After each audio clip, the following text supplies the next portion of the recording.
हाँ जी, कहां तक हो गया था? लास्ट वाला पॉइंट क्या है? कम्यूटेटर। कम्यूटेटर का भाग पूरा पढ़े। ठीक है। कम्यूटेटर का कार्य क्या होता है? एसी को डीसी में बदलना और डीसी को एसी में बदलना। ठीक है। कम्यूटेटर जो होता है, कम्यूटेटर को खंडों में विभाजित करते हैं। ठीक है। और उन खंडों में एक विद्युत रोधी पदार्थ भरा जाता है। हाँ, विद्युत रोधी पदार्थ भरा जाता है, यानी इंसुलेटिंग मटेरियल भरा जाता है। कौन सा भरते हैं? माइका, यानी अभ्रक। ठीक है। उसके बाद में आज हम पढ़ेंगे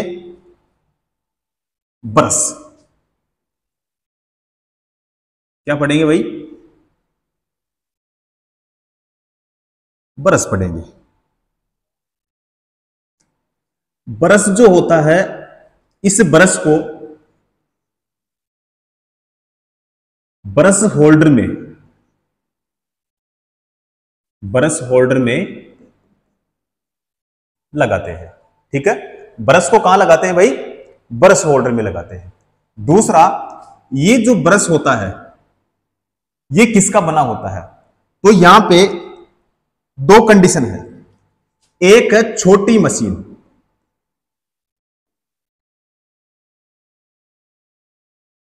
ठीक है, अगर छोटी मशीन के लिए पूछे। और दूसरी कंडीशन है भाई बड़ी मशीन।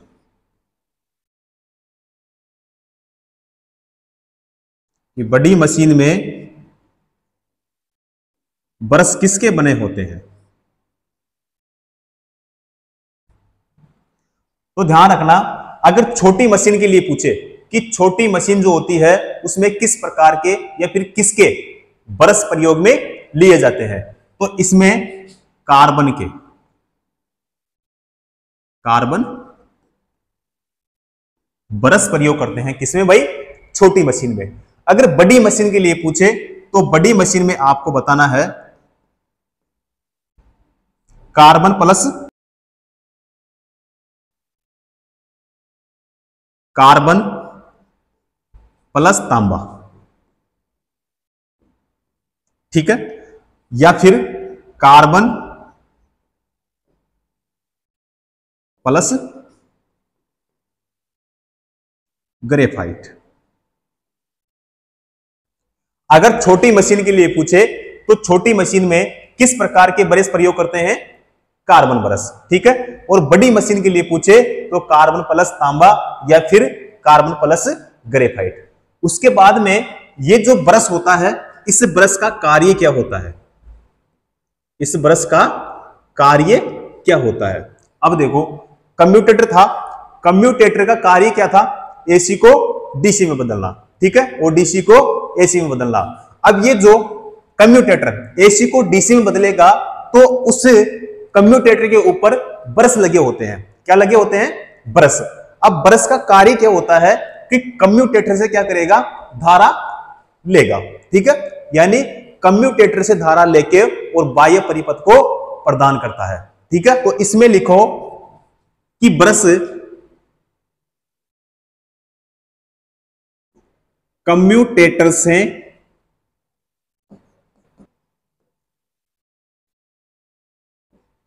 सप्लाई लेकर बाह्य परिपथ,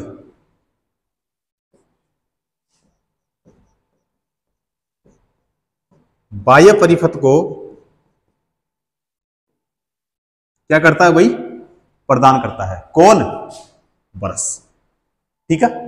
तो ब्रश का कार्य क्या हो जाएगा कि कम्यूटेटर से सप्लाई लेकर बाह्य परिपथ को प्रदान करेगा। ठीक है। उसके बाद में एक लाइन और लिखो इसमें, ये जो कम्यूटेटर है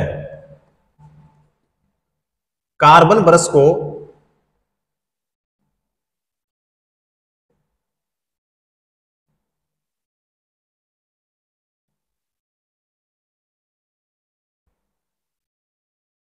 कम्यूटेटर के ऊपर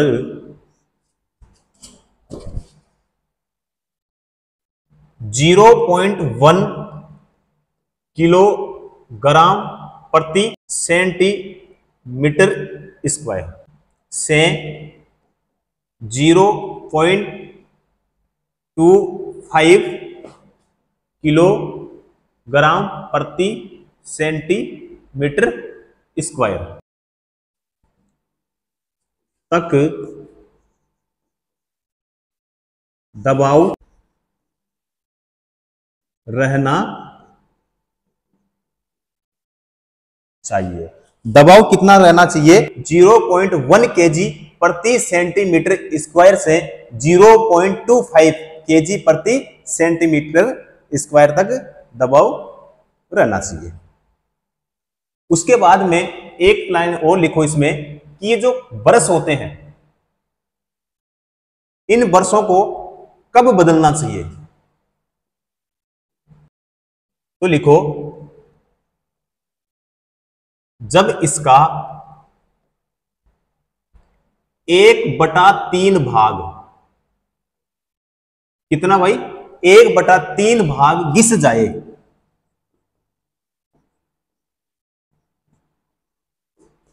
तो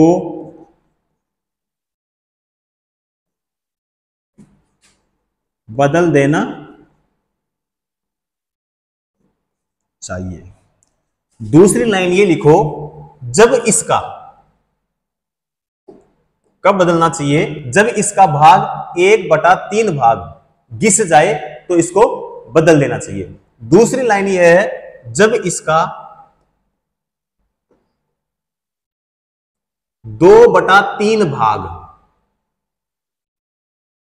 रह जाए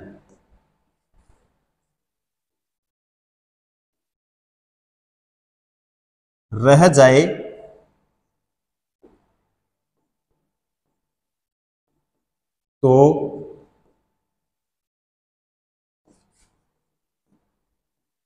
बदल देना चाहिए। ठीक है? हाँ, देखो इसमें कब बदलना चाहिए? जब 1/3 भाग घिस जाए। ठीक है, यहां ध्यान रखना, घिस जाए कितना? 1/3 भाग। उसके बाद में कब बदलना चाहिए? 2/3 भाग रह जाए। ठीक है, यहां पे है घिस जाए और यहां पे रह जाए। तो घिसे कितना? 1/3 भाग, जब इसको बदल देना चाहिए। दूसरा 2/3 भाग रह जाए जब इसको बदल देना चाहिए। ठीक है, तो इसको नोट करो, फिर करते हैं नेक्स्ट।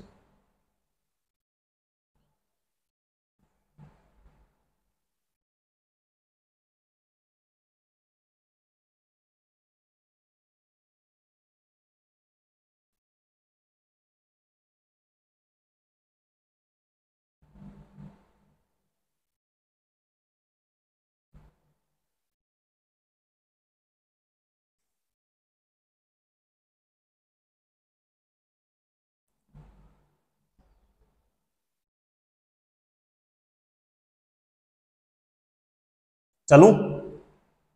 ठीक है, अब देखो, ये जो कार्बन ब्रश है,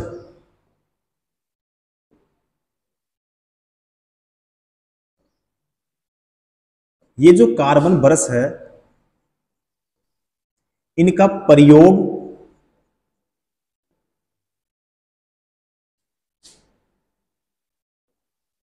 करने का कारण। ठीक है, ये जो कार्बन ब्रश है, इनका प्रयोग करने का कारण। तो देखते हैं भाई क्या कारण होता है। तो पहला पॉइंट इसमें ये लिखो, लिखो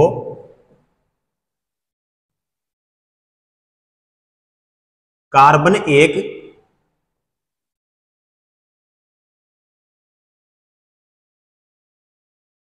नरम पदार्थ होने के कारण यह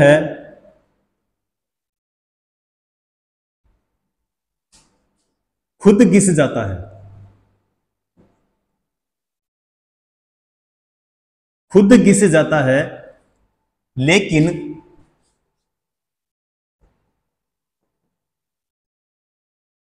कम्यूटेटर को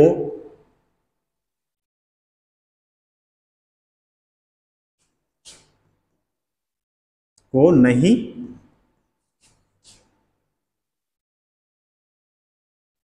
घिसने देता। ठीक है, तो पहला कारण तो क्या है कि ये जो कार्बन ब्रश होते हैं ये खुद घिस जाता है लेकिन कम्यूटेटर को नहीं घिसने देता है। ठीक है, दूसरा पॉइंट लिखो, कार्बन ऑक्सीकृत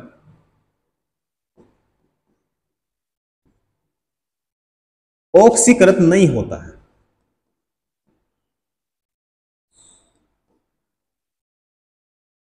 ठीक है, तीसरा लिखो, कार्बन की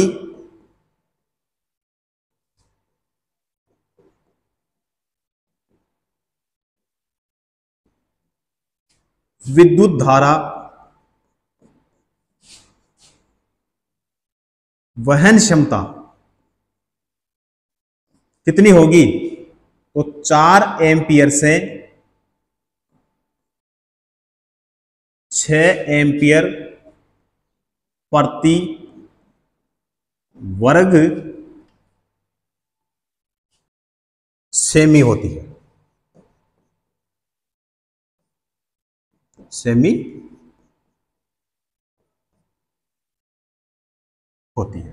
ठीक है, करो नोट।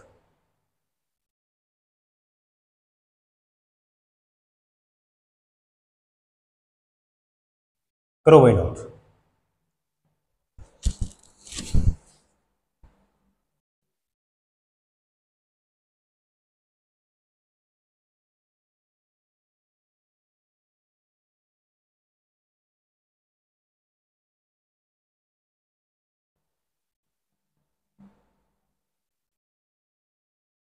हो गया?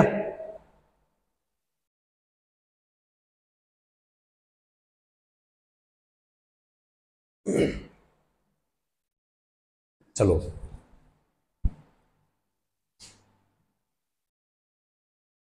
देखो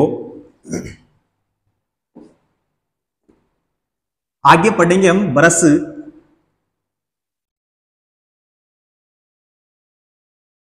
लीड। क्या है भाई? Brush lead. ठीक है, ये क्या होते हैं? कार्बन के ब्रश होते हैं। ये जो ब्रश लीड होती है इसे पिगटेल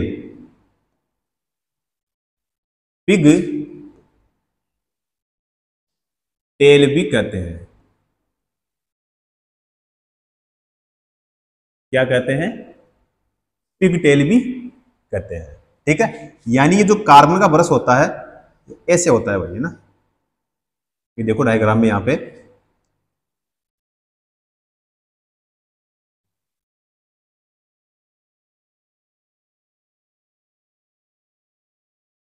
ये होता है कार्बन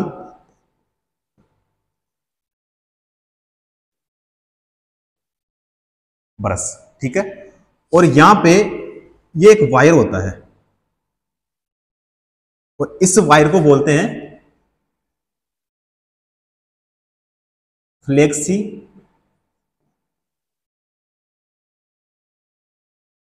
वायर यानी तार, फ्लेक्सिबल तार। अब ये फ्लेक्सिबल तार क्यों जोड़ते हैं? फ्लेक्सिबल जो तार है क्यों जोड़ते हैं? तो बाह्य परिपथ में सप्लाई प्रदान करने के लिए। तो लिखो इसमें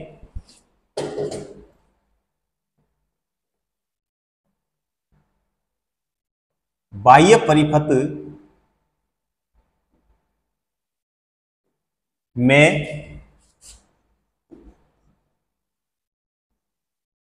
सप्लाई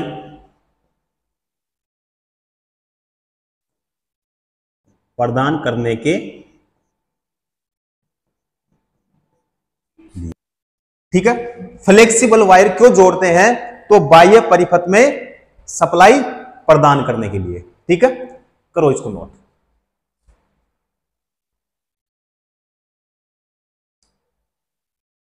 हाँ करो, इसको नोट करो, इतना साथ फिर करता हूं, करवाता हूं फिर आगे भाई। आगे पढ़ेंगे भाई रोकर प्लेट।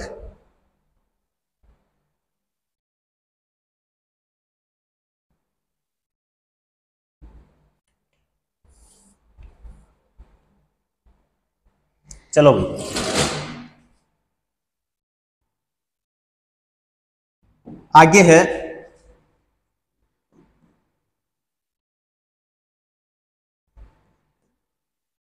रोकर प्लेट।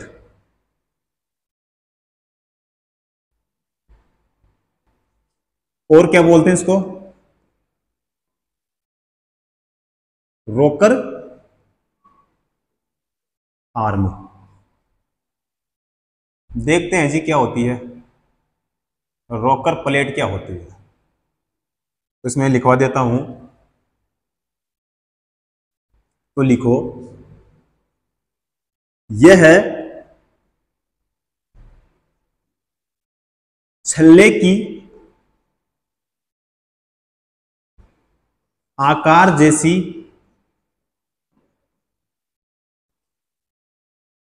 एक प्लेट होती है। एक प्लेट होती है। दूसरा पॉइंट लिखो इसमें, यह है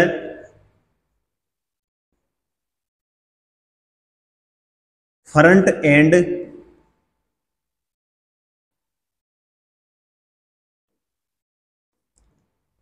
प्लेट के साथ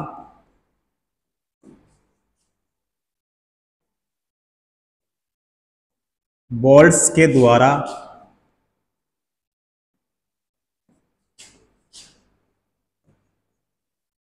कसा जाता है। ठीक है, फ्रंट एंड प्लेट के साथ में बोल्ट्स के द्वारा कसा जाता है। तीसरा पॉइंट लिखो इसमें, रोकर प्लेट में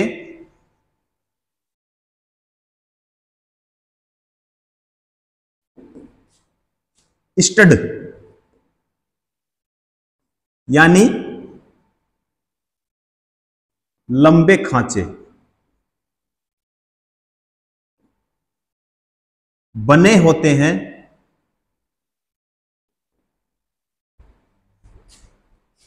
जो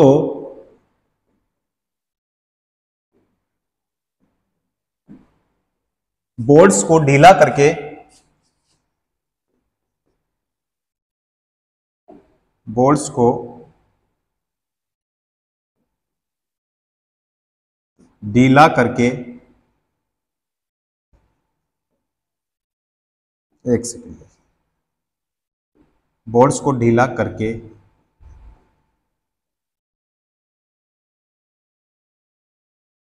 ब्रश होल्डर्स को समायोजित करने की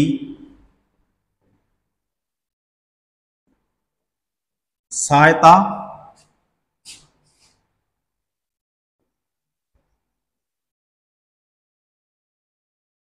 प्रदान करते हैं। करो भाई नोट।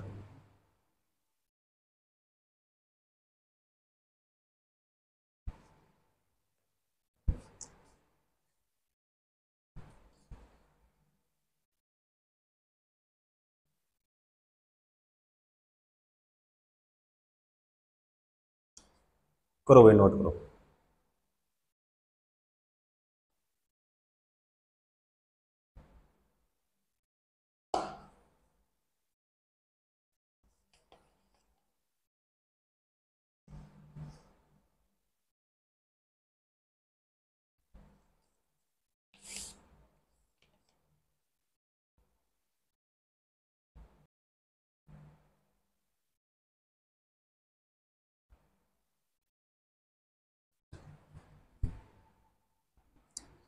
अगला है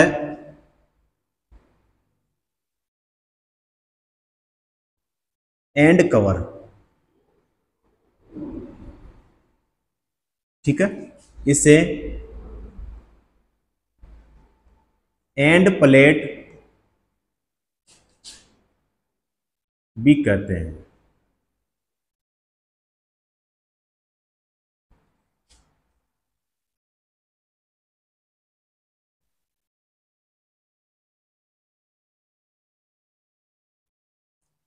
एंड कवर क्या है? एंड कवर है भाई बॉडी का भाग। क्या है? बॉडी का भाग। एंड कवर जो है यह है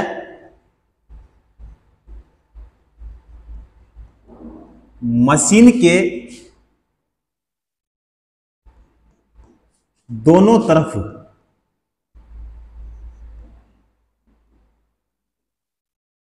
स्थापित होती है। ठीक है, यानी कहने का मतलब यह है, एक लाइन लिखो और, मशीन के बॉडी के दोनों और कास्ट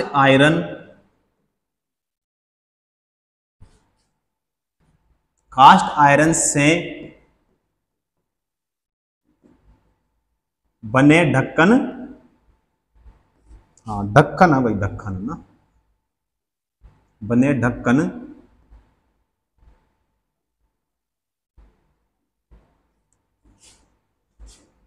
लगाए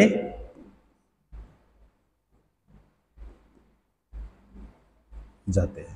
ठीक है, यहां से देखो कभी कभार एक आधा क्वेश्चन पूछ लिया जाता है, तो वैसे हमें नॉलेज होनी चाहिए कि मशीन के जो जितने भाग होते हैं वो कौन कौन से होते हैं और उनके क्या क्या कार्य होता है, तो ये हमें पता होना चाहिए। करो, नोट करो।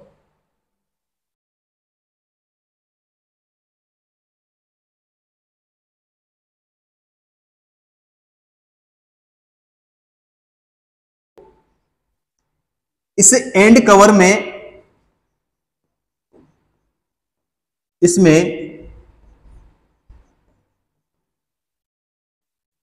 बियरिंग लगे होते हैं। क्या लगे होते हैं भाई? बियरिंग लगे होते हैं। और इसमें डक्ट होते हैं। इसमें डक्ट का मतलब होता है भाई छिद्र, है ना? डक्ट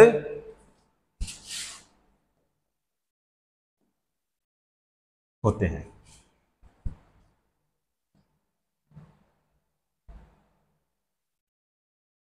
डक्ट इसीलिए होते हैं, बता रहा हूं ना, रुको एक मिनट, बता रहा हूं। डक्ट इसीलिए होते हैं मशीन को ठंडा रखने के लिए। तो लिखो, मशीन को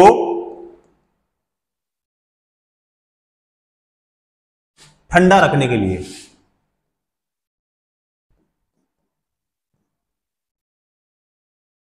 मशीन को ठंडा रखने के लिए, या मशीन को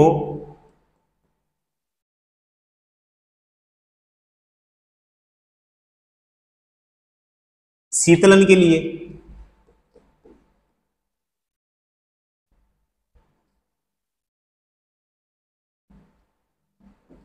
ठीक है, एक लाइन और लिख लो, या लगा के लिखना नीचे, है ना? मशीन की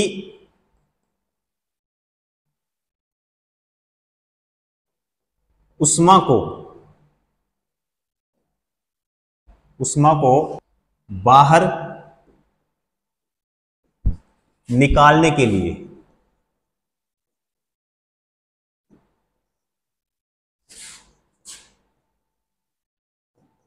ठीक है, अब इन सब का मतलब एक ही है।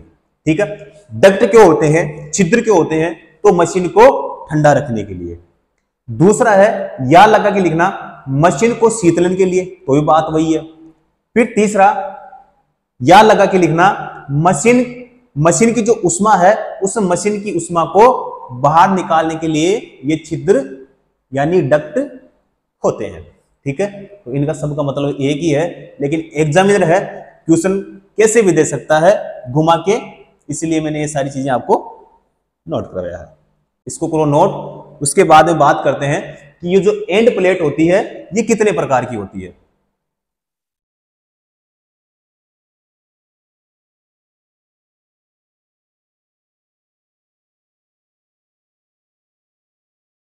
करो भाई, नोट करो इसको।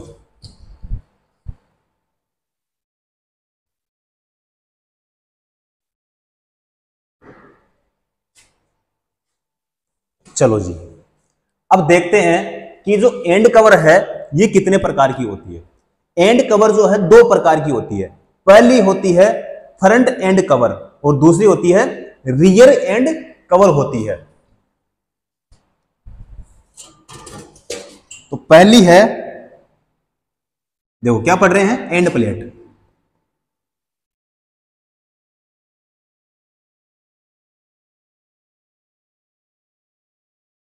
ठीक है, कितने प्रकार की होती है, तो मैंने आपको बोला दो प्रकार की होती है।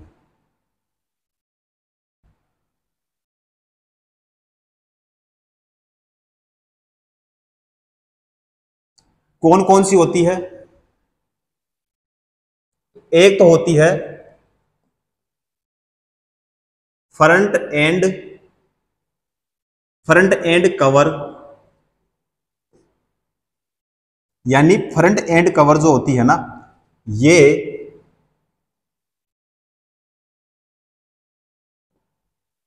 कम्यूटेटर की तरफ वाला भाग होता है। ठीक है, यानी एक चीज और लिखो कि जो मशीन होता है उस मशीन का मतलब सामने वाला भाग होता है। दूसरा कौन सा होता है? दूसरा हो जाएगा रियर एंड कवर। ठीक है, रियर एंड कवर जो है ये होता है लास्ट वाला सिरा, मशीन का लास्ट वाला सिरा। ठीक है, तो ये जो फ्रंट एंड कवर है ये सामने वाला भाग होता है और रियर एंड जो कवर होता है वो मशीन का लास्ट वाला भाग होता है। ठीक है, एंड प्लेट क्या होती है, तो मशीन को दोनों तरफ से ढकने के लिए किसका प्रयोग करते हैं? एंड प्लेट का। ठीक है, तो यहां पे लिखो मशीन को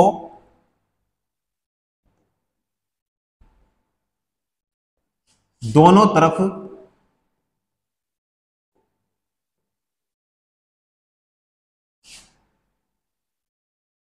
से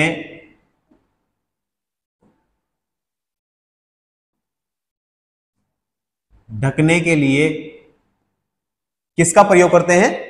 एंड प्लेट का प्रयोग करते हैं। करो इसको नोट।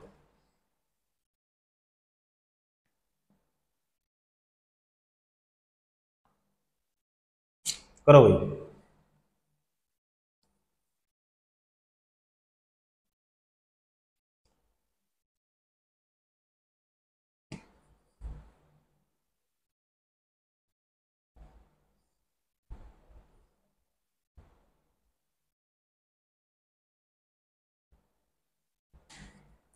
चलो अगला है भाई, चलो अगला है भाई बियरिंग। क्या है? बियरिंग।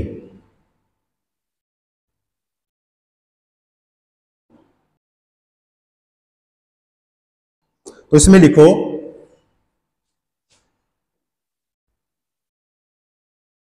आर्मेचर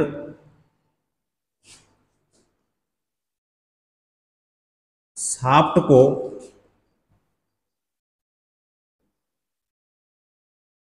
बियरिंग के द्वारा बियरिंग के द्वारा एंड प्लेट पर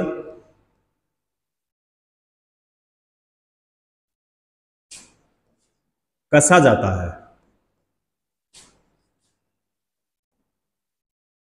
ठीक है, क्या लिखे? आर्मेचर शाफ्ट को बियरिंग के द्वारा किस पर कसा जाता है? एंड प्लेट पर कसा जाता है।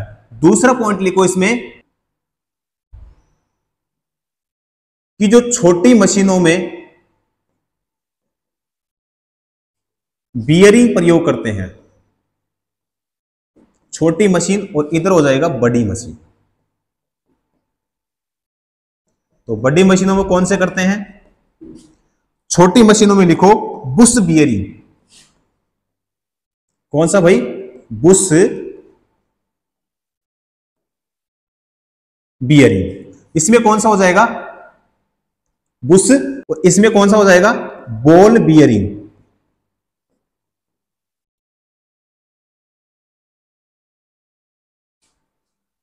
या लोलर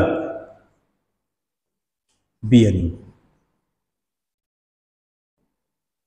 ठीक है, छोटी मशीनों के लिए पूछे तो बुश बियरिंग काम में लेते हैं, और बड़ी मशीनों के लिए पूछे तो बॉल बियरिंग या लोलर बियरिंग काम में लेते हैं। उसके बाद में इस बियरिंग का मुख्य कार्य क्या होता है? तो इसका मुख्य कार्य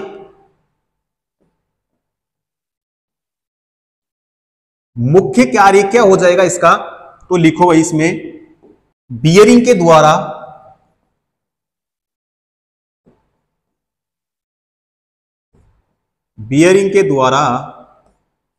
मशीनों की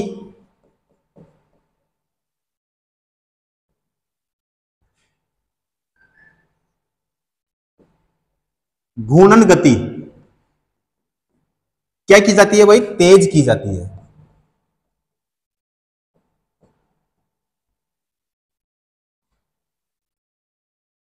अगला पॉइंट लिखो,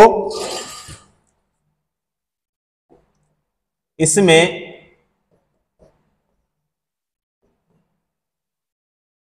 स्नेहक तेल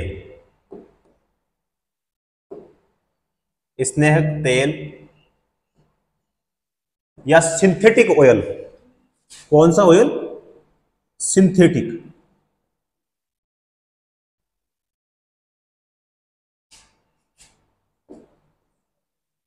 एक सेकेंड,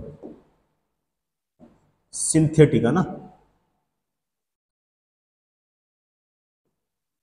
ऑयल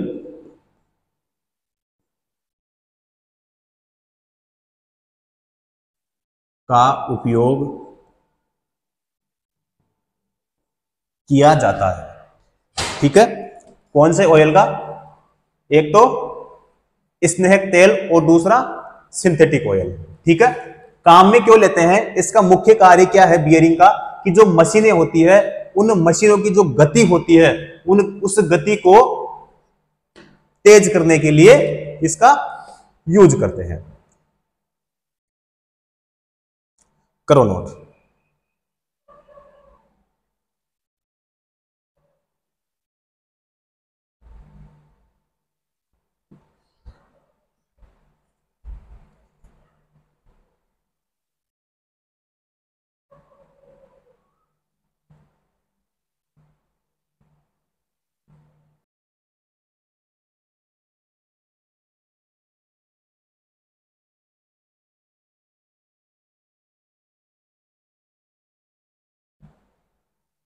चले? ठीक है, अगला है भाई शाफ्ट व पुल्ली। शाफ्ट व पुल्ली। शाफ्ट जो होती है ये किसकी बनी होती है? एक तो आता है इसमें मृदु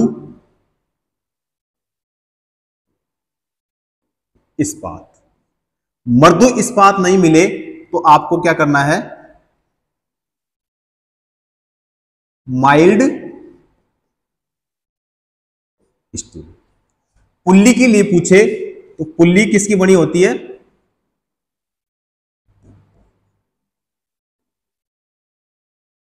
नरम लोहे की। आकार कैसा होता है? आकार होता है भाई बेलनाकार।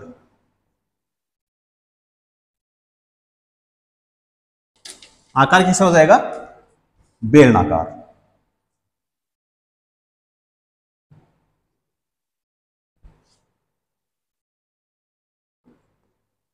इसके ऊपर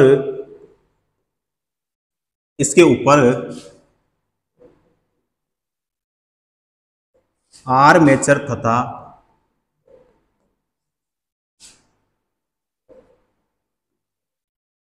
कम्यूटेटर को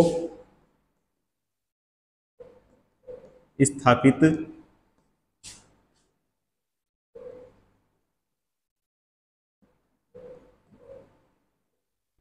किया जाता है। ठीक है, इसके ऊपर आर्मेचर तथा कम्यूटेटर को स्थापित किया जाता है। एक लाइन और लिखो इसमें, यह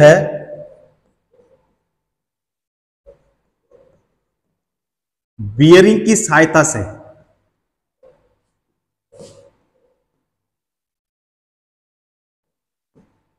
क्या करती है भाई? घूर्णन।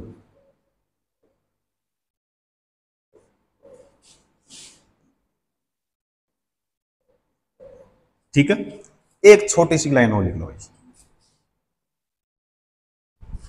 लिखो, शाफ्ट के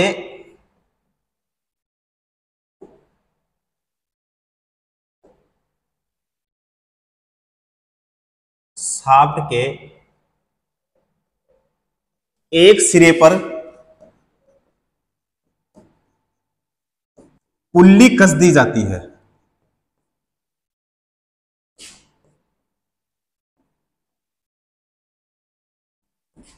पुल्ली कस दी जाती है जो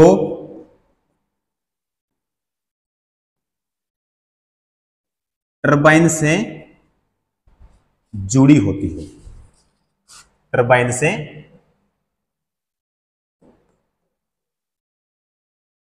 जुड़ी होती है। लो भाई,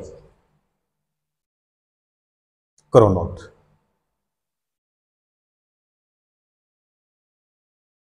डीसी मशीन का जो भाग है ना आज कंप्लीट हो जाएगा। फिर करेंगे इसके जितना हमने पढ़ा है उसके क्वेश्चन सोल्व करेंगे।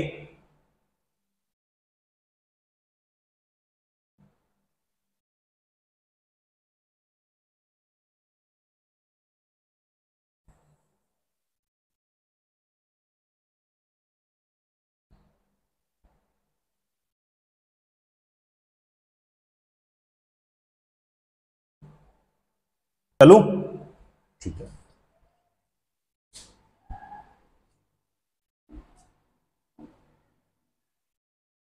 इस मशीन में एक कूलिंग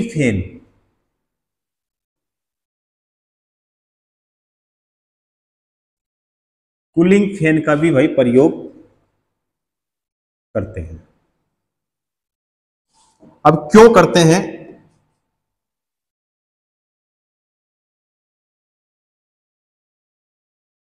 तो मशीन को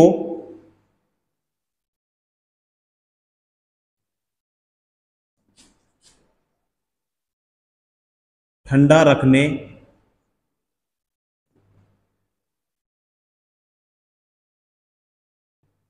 मशीन को ठंडा रखने के लिए आर्मेचर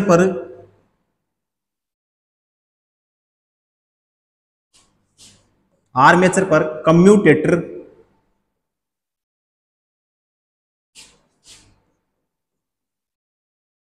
वाले सिरे पर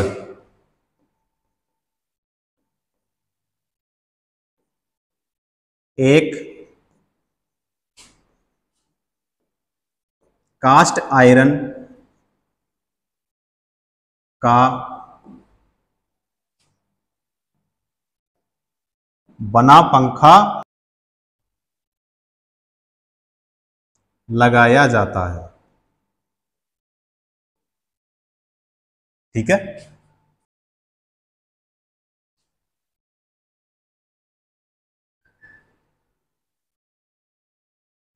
जैसे ही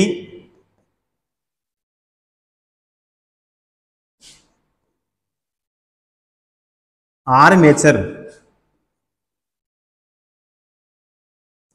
घूमना प्रारंभ करता है,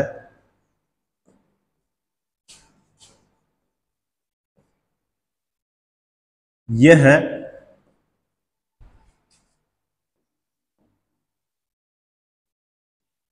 पंखा भी घूमने लगता है। ठीक है, जैसे ही आपका आर्मेचर घूमेगा तो यह पंखा भी घूमना प्रारंभ कर देगा। और यह है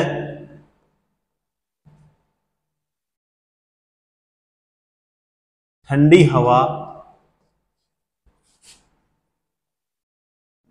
देकर मशीन को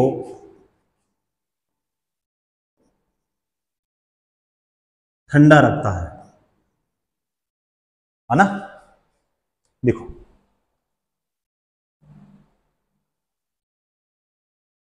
और जितना पढ़ा दिया उसको आराम से पढ़ना, जो चीज समझ में नहीं आए पूछ लेना, और फिर मिलूंगा आपका टेस्ट। फिर अगर जिसके कम नंबर आ गए ना, उसकी पिटाई होगी भाई।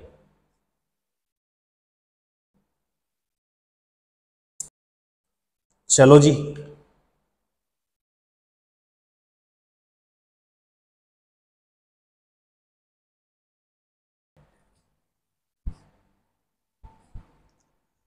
अगला है बेड प्लेट।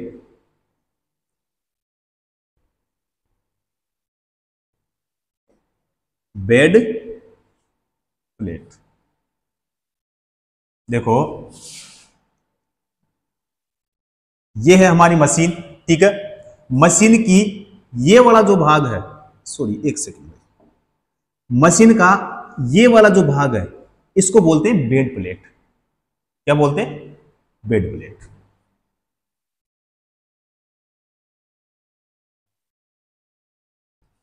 तो इसमें लिखो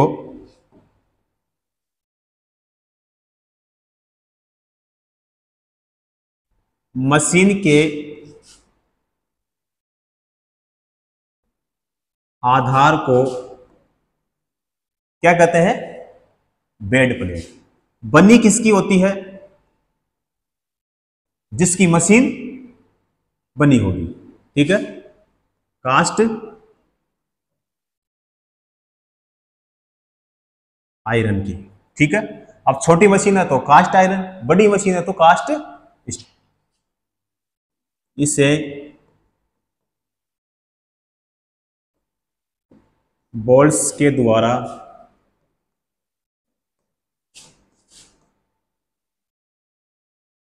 फाउंडेशन पर कस दिया जाता है।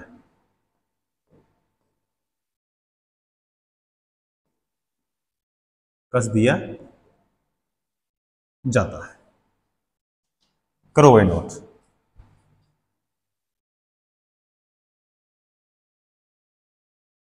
दिख रहा ना?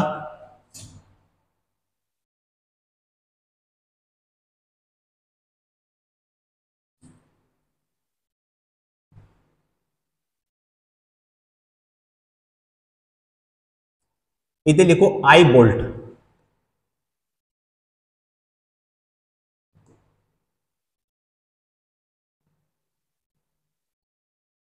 आई बोल्ट, आई बोल्ट क्या होता है? देखो एक सेकंड, ये है हमारी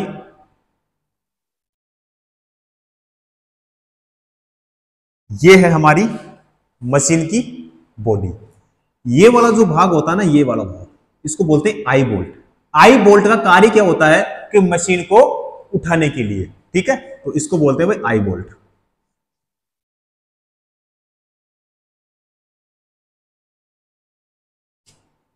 लिखो इसमें, लिखो इसमें भाई,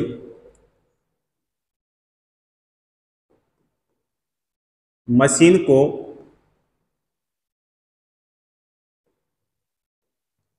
उठाने के मशीन को उठाने के लिए। यह एक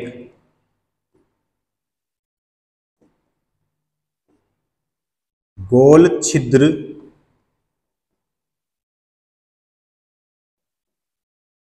वाला क्या होता है भाई, हुक होता है, जो क्या करता है, मशीन को उठाने के लिए काम में लेते हैं।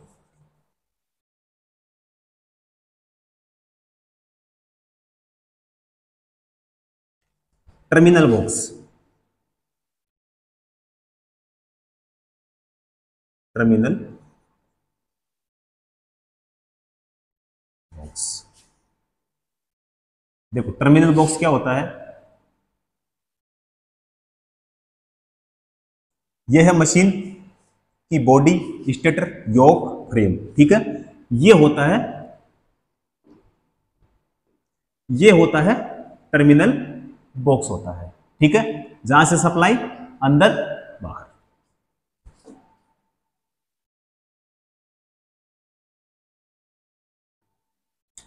इसमें लिख लो एक लाइन छोटी सी,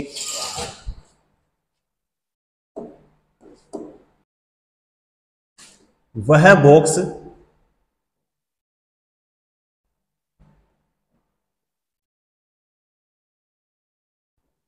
जहां पर विद्युत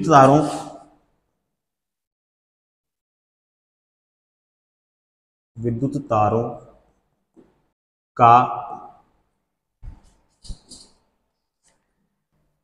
बाह्य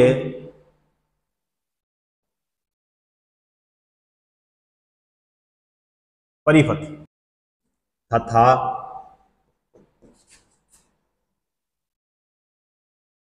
आंतरिक परिपथ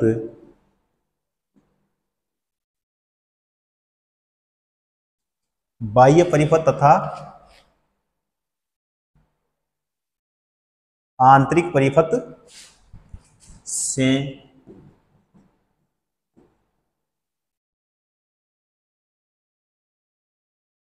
संयोजित होता है, संयोजित होता है। ये लो भाई, करो इसको नोट। और आपके मशीन का भाग कंप्लीट, जो बेसिक था वो कंप्लीट हो चुका है। और अब इसके बाद में क्या करेंगे, जितने क्वेश्चन पूछे गए हैं अब तक, हाँ, यहां से जितना बेसिक क्वेश्चन पूछे गए हैं वो सारे क्वेश्चन हम अगली क्लास में करेंगे, ठीक है। तो मैंने जितना पढ़ा दिया आपको पढ़ के आना है, और जो चीज आपको समझ में नहीं आए तो आप एक बार नहीं 10 बार पूछो। जो भी चीज आपको समझ में नहीं आ रही है तो आप आराम से मुझे बता सकते हो, ठीक है। तो अगली क्लास में इसके क्वेश्चन सोल्व करेंगे।